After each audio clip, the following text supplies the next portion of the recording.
artigo 18. O artigo 18, ele diz que a organização político-administrativa do Brasil compreende a União, os estados, o Distrito Federal e os municípios. A organização político-administrativa do Brasil, ou em outras palavras, que o Brasil é administrado pela, aí fala, União, pelos estados, Distrito Federal, junto aqui sempre, e municípios. O Brasil é formado pela União de Estados, Distrito Federal e municípios. E o Brasil é administrado pela União, Estados e municípios. Olha que problema sério. Eu consigo perceber que neste artigo 1º, se eu trocar a palavra União por outra palavra, eu consigo manter o mesmo sentido. Por exemplo, o Brasil é formado pela junção de estados e municípios. Dá certo? Dá. O Brasil é formado por aquela reunião, junção de estados e municípios. Então, a palavra união aqui, ó, se eu substituir por outra, pela palavra junção de estados e municípios, eu tenho aquele mesmo significado lá de formar um espaço geográfico. Agora, o Brasil é administrado pela, se eu trocar aqui por junção mais estados e mais municípios, aí perde completamente o significado. Aqui, ó, quando a gente usa união com letra maiúscula, nós estamos nos referindo não à ideia de Brasil ou de conjunto de estados e municípios, mas nos referindo à ideia de governo federal, de administração pública federal. É como se eu dissesse, nós temos como estruturas administrativas no país o governo federal, o governo estadual e o governo municipal, não é assim? Só que eu não vou usar a palavra governo, não, para a gente não viciar a nossa linguagem. Mas podemos colocar aqui, em vez de união, a ideia de administração pública federal. União é a mesma coisa que administração. Eu vou abreviar. AP, administração pública. AP, federal. Aqui, administração pública estadual. É claro que a do Distrito Federal se chama do Distrito Federal, né? O distrital. Estadual. E dos municípios, administração pública municipal. Mas a gente não usa esse nome, né? A gente não tem costume de dizer município nesse sentido aqui de estrutura administrativa. Eu pergunto para vocês assim, quem é que administra o município de Belo Horizonte? A gente costuma dizer, olha, quem administra o município de Belo Horizonte é o prefeito ou a prefeitura.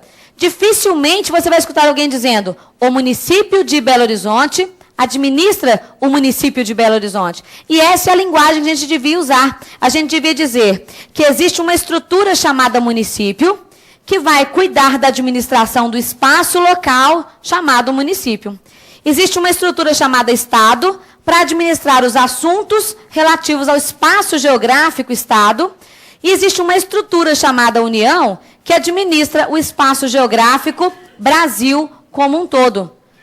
Ah, professora, complicou demais, já desisti desse curso. Quando é que eu pego a taxa de volta? Olha, muito fácil. Se você encontra lá a seguinte frase, o município de Belo Horizonte, e eu estou dizendo nesse sentido, o município de Belo Horizonte ganhou praças novas.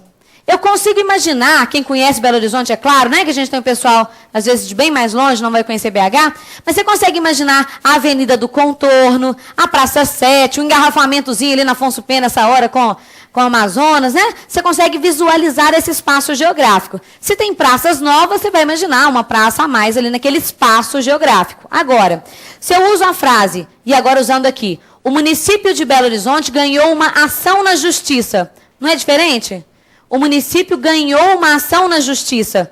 Eu estou falando agora da prefeitura, só que a gente não pode usar esse nome. Então, nas provas de vocês, né, no conteúdo de apostila e tudo mais, mas especialmente na prova de auditor, vocês vão encontrar lá, o município fez alguma coisa. Então, não é para pensar no espaço geográfico. Eu preciso pensar na estrutura que é composta pelo prefeito, mais a Secretaria Municipal de Planejamento, Secretaria Municipal de Agricultura, Secretaria Municipal daquilo outro, ok? Quando eu digo assim, o estado de Minas Gerais tem montanhas, É espaço geográfico. Mas se eu digo, o Estado de Minas Gerais abriu concurso público, eu estou falando de estrutura administrativa, tá? A gente não se refere a Brasil com a palavra União com letra minúscula. É muito raro isso acontecer. Você, eu moro na União. Você fala, eu moro no Brasil, né? Brasil, sim, essa ideia de espaço geográfico, com essa diversidade toda, esses estados que a gente tem. Mas se eu digo União com letra maiúscula, eu estou me referindo à estrutura formada pela Presidência da República, mais os ministérios, mais as secretarias ligadas a eles, alguma, de repente, entidade ligada à administração federal, ok? Então, sempre nas provas de vocês, as palavras União, Estado e Município têm que ser pensadas nesse sentido de poder público, de administração pública, e não no sentido de espaço geográfico. Por que esta minha preocupação? É que mesmo a gente sabendo disso, não, a professora falou uma coisa tão óbvia, mesmo a gente sabendo disso, às vezes a gente faz interpretações errôneas por essa interpretação da ideia de espaço geográfico. Querem ver?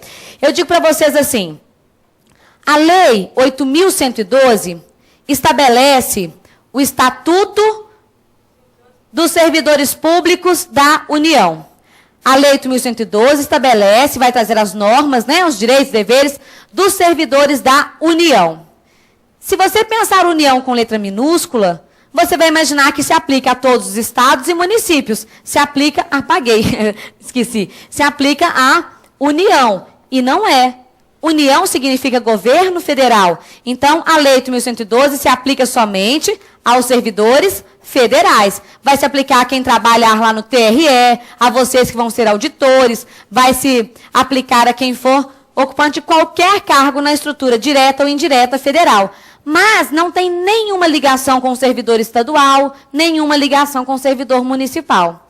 Vamos pensar uma coisa. Quando a gente pensa na estrutura de União, de Estado e de município, eu não posso desenhá-los um dentro do outro, porque um dentro do outro é espaço geográfico. Aqui eu tenho 3 estruturas administrativas distintas: o município, o Estado, a União. Cada um deles tem competências e atribuições específicas, separadas uns dos outros. Na Constituição, a gente já está fazendo a leitura agora detalhada dela, o artigo 30 ia dizer assim: compete ao município, ou seja, são atribuições do governo municipal, cuidar dos assuntos de interesse local. Qualquer assunto de interesse local é competência do governo municipal. Aí eu encontro lá, são atribuições do governo federal, ou em outras palavras, como vem na Constituição, compete à União emitir moeda, cuidar da fronteira nacional, assuntos que um estado e um município não podem nem chegar perto. Imagina se a gente tivesse emissão de moeda municipal, como é que ia ser estranho, né? Para a gente ter que lidar. Passou de Belo Horizonte para Contagem, muda de moeda. Então, não, isso é federal. Tá. E o Estado? O Estado tem na Constituição uma competência chamada de residual. Tudo aquilo que não for competência nem do município e nem do Estado, da União, é competência do governo estadual. Então, eu tenho lá, só quem pode cuidar de assuntos de interesse local, o município. Só quem pode emitir moeda, cuidar da fronteira nacional, dentre outras coisas, que estão listadas no artigo 21, é a União. O que não é competência nem de um e nem de outro, é competência do Estado. Por exemplo, a Polícia Civil, ou seja, a Polícia de Investigação, ela não consta nem na relação de atribuições específicas do governo federal e nem está compreendida dentro do conceito de interesse local. Então, ficou para o Estado, tá? E por assim vai. Bom, mas, para o município cuidar de um assunto de interesse local, por exemplo, cuidar da coleta do lixo urbano, da lei de uso e ocupação, onde é que a gente pode construir prédio, onde é que vai ser casa, esse crescimento urbano, para cuidar, por exemplo, de onde vai ser estacionamento rotativo, onde é que pode estacionar mais tempo, para cuidar desses assuntos de interesse local, o que o município vai ter que fazer? Ele terá que legislar sobre esses assuntos. Nós vamos ter lei municipal para cuidar dos assuntos de competência do município, lei municipal. Bom, o Estado também, quando for cuidar lá das questões sobre vou abreviado aqui, sobre as questões da Polícia Civil ou outras que sejam de interesse estadual, terá também que editar lei. Então, nós temos lá a Assembleia Legislativa, tivemos concurso agora recente, lei estadual também vai ter que existir. E também tem as atribuições, que são competência lá do governo federal, que também vai ter que ter lei federal. E a minha pergunta é, dessas leis que nós temos aqui, lei municipal, estadual e federal, qual delas tem maior vigência? Alguma delas é hierarquicamente superior às outras? Eu nem preciso escutar a resposta, porque eu tenho certeza que vão pensar assim, a lei federal, alguns vão pensar, tem mais importância que as outras. Mas não. Todo poder emana de quem? Do povo. As leis são feitas por cada um de nós. Seja uma lei municipal, uma lei estadual, uma lei federal, nós primeiro escolhemos nossos representantes, né? Queridíssimos representantes, temos que lembrar que sempre são pessoas tão honestas, probas, né, gente? Todos os dias tem notícia disso na televisão. Mas então você tem lá o vereador, o deputado estadual, o deputado federal e o senador, que são os nossos representantes. Então não tem isso de vigência de uma lei ser melhor do que a outra, hierarquia. Todas as leis têm a mesma força de vigência. Ô, professora, mas tem uma coisa errada aí, porque eu já ouvi falar que quando um município não consegue cuidar, por exemplo, da questão de segurança pública, vem o Estado e pode intervir na administração municipal. Ele pode intervir não porque o governador seja hierarquicamente superior a um prefeito. Ele pode intervir porque nós, povo, escrevemos na Constituição da República que quando um desses entes não der conta do serviço, um outro terá que assumir. Então, não é por hierarquia de município, Estado e União que existe essa forma de intervenção, tá? Professora, e as leis que se aplicam para todo o espaço, para todo o nosso território nacional?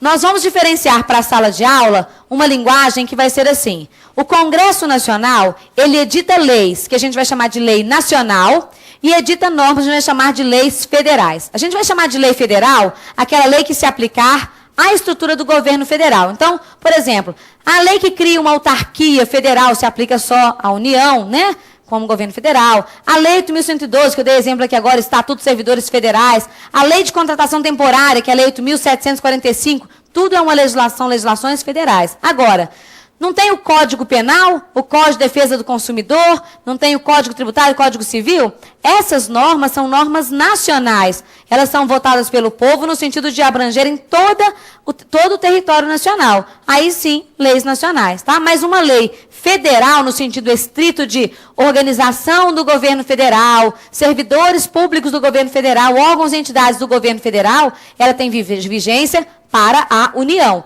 E não tem para os estados, nem tem para os municípios. O governo federal colocou lá como hipótese de contratação temporária o recenseador do IBGE. Ah, então agora no município e no estado também é obrigatório isso. Não. Ele tem uma legislação que se aplica ao governo federal e não afeta nem como norma geral os municípios e os estados. Ok? Então, já temos aqui como concluir. Primeiro, que União, Estado e município são estruturas administrativas desvinculadas umas das outras, são autônomas. Cada uma vai ter que legislar para cuidar das suas competências e essa legislação não está hierarquicamente colocada.